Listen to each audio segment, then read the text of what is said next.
Representantes da Prefeitura de Várzea Paulista e os protetores dos animais da cidade vêm discutindo uma nova política pública do bem-estar dos animais. Nós vamos entrevistar agora sobre este assunto o secretário de Governo e de Comunicação da Prefeitura de Várzea Paulista, David Alexandre. Como Várzea Paulista está lidando com animais maltratados e abandonados atualmente?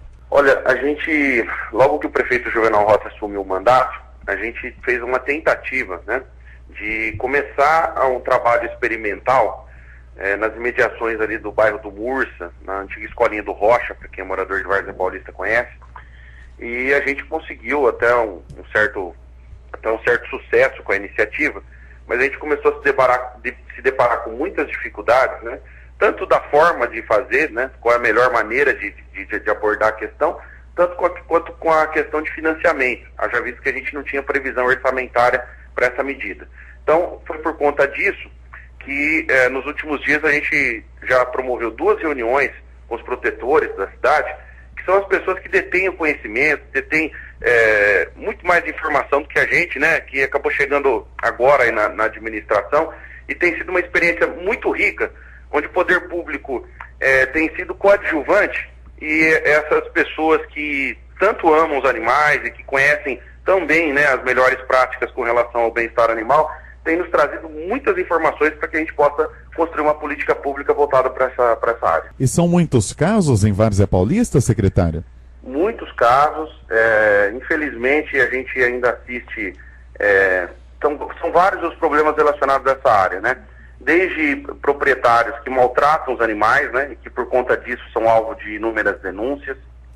Você tem o caso do cidadão, infelizmente, que ainda abandona o animal, né, abandona logo que o filhote tem cria, né, abandona o animal em porta de escola, abandona o animal nas áreas mais distantes da cidade, né, e você tem também o problema desses animais de rua que muitas vezes ficam doentes, né, que precisam ter aí algum cuidado e que colocam a sociedade em xeque, né, numa situação difícil de ter que conviver com o sofrimento ali do animal. Estamos entrevistando o secretário de Governo e Comunicação da Prefeitura de Várzea Paulista, David Alexandre. Dr. Simão também tem perguntas. Secretário, a gente tem batido nessa tecla aqui em Jundiaí, principalmente foi criada uma coordenadoria de bem-estar animal, e de repente esta coordenadoria virou meramente depósito de animais. Vocês estão preparados para uma possível ação como essa aqui de Jundiaí? Doutor, é muito pertinente a sua pergunta, no sentido de demonstrar o quão é difícil lidar com essa questão. Porque se a gente for olhar meramente assim, para a nossa vontade, para o nosso desejo, para a emoção dos protetores, nós deveríamos abrir imediatamente um canil no município e começar a abrigar os animais de rua, os animais vítimas de maus tratos. Mas o que a gente percebe aprendendo, né, e olhando outras cidades da região e até do Brasil, é que esse tipo de iniciativa, ao invés de combater a problemática do abandono e do maus trato, ele acaba privilegiando quem não cuida direito dos seus animais. Porque o que acontece? Você acaba abrindo uma porta de entrada onde o cidadão, de alguma forma, acaba sendo estimulado a abandonar o animal, porque passa a existir um serviço que vai coletar esse animal e vai chamar para o poder público uma responsabilidade que é do cidadão. E, por outro lado, nós também temos a premiação, né, de quem não cuida direito dos animais. Porque se você intervém e retira também essa responsabilidade do proprietário e chama para o poder público, a gente acaba resultando nesse tipo de problema que você bem colocou aí, que é um depósito de animais, e chega aí num curto espaço de tempo, a gente acaba perdendo a função do serviço, porque você não consegue mais fazer intervenção na medida que você acaba tendo um número muito grande de animais para poder cuidar.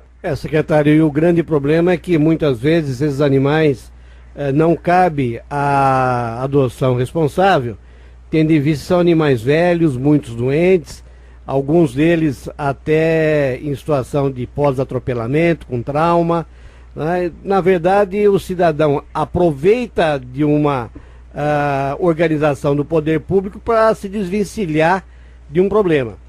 Como atuar? Será que não seria interessante começar com um processo educativo nas escolas, dessa adoção responsável, e depois, quem sabe no segundo plano, partir para uma entidade, para uma edificação até, para que esses animais sejam acolhidos?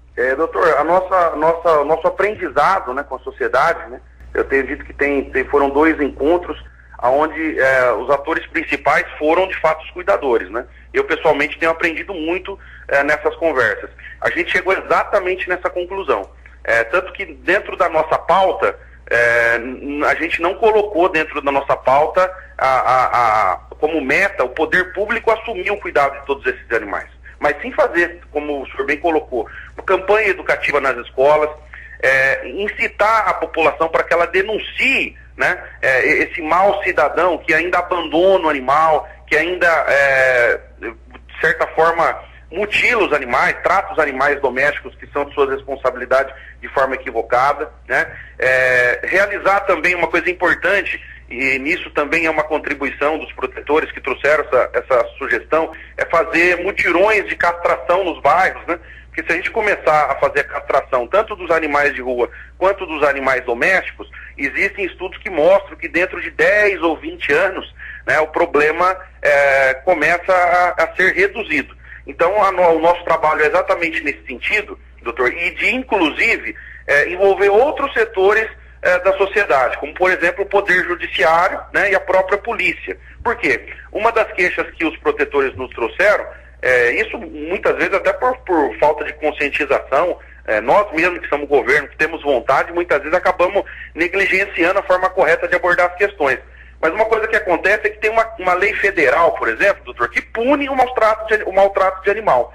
Mas muitas vezes, quando o protetor vai até a delegacia fazer o boletim de ocorrência, muitas vezes esse boletim de ocorrência não prossegue a partir daí, né? Haja visto, naturalmente, que a polícia tem uma infinidade de demandas, e assim como o poder público acaba tendo um pouco de dificuldade para tratar todas elas, né? Especialmente quando se insere dentro dessas demandas a questão do maltrato animal. Mas também, só para ilustrar, né, uma medida que a gente pretende ter, que é de procurar o Poder Judiciário, para que essas pessoas que sejam denunciadas, né, sejam eventualmente condenadas a contribuir para diminuir esse problema na sociedade. Existe a possibilidade de ser construído um centro de bem-estar animal em Várzea Paulista? Existe a possibilidade, nós temos inclusive uma área onde a gente já começou de forma experimental, onde aconteceu por alguns meses desse ano, de forma experimental, um trabalho voltado para essa área, mas é importante destacar que vai ser uma área que vai servir apenas como retaguarda para o tratamento emergencial de animais de rua ou animais domésticos que estejam sofrendo de alguma doença ou que estejam sendo vítimas de maus tratos. A nossa ideia é combater ao máximo aquela visão de que a prefeitura tem que ter um espaço que sirva de depósito de animais. A gente entende que esse tipo de iniciativa não funciona, acaba tendo eficácia só a curto prazo, né? Então é nesse sentido que a gente pretende sim ter o centro, mas não é um centro que vai abrigar animal, porque como bem colocou o doutor Simão, muitas vezes você recolhe o animal e depois não consegue doar, e aí você não consegue prosseguir nos atendimentos emergenciais e urgenciais, de animais domésticos mutilados e de animais de rua que muitas vezes estão doentes. Então será feito só nesse sentido. Tem previsão do local e a partir de quando, secretário? Tem previsão do local, né? Como a gente colocou, nós temos uma área que é a antiga Escola do Rocha, no bairro do Mursa, já existe um projeto. Inclusive a nossa ideia é fazer com que naquele local funcione, isso já está autorizado pelo prefeito Juvenal Rossi, funcione a base da Guarda Ambiental de Várzea Paulista e junto com essa base funcionará a Coordenadoria de Bem-Estar Animal. Para quê? Tanto para trazer segurança para os moradores do Mursa, isso vai ser um avanço, uma conquista para a cidade, mas também a gente entende que a presença da Guarda Ambiental dentro, né, convivendo junto com o centro, além da sinergia que tem das duas atividades, vai ajudar a impedir também que as pessoas comecem a abandonar os animais nesse local, que é uma outra coisa que a gente acabou sofrendo quando começou esse projeto experimental que eu coloquei aqui no começo do ano. Entrevistamos o secretário de Governo e Comunicação da Prefeitura de Várzea Paulista, David Alexandre, sobre o balanço da reunião da nova política que aconteceu em Várzea, da nova política de bem-estar animal.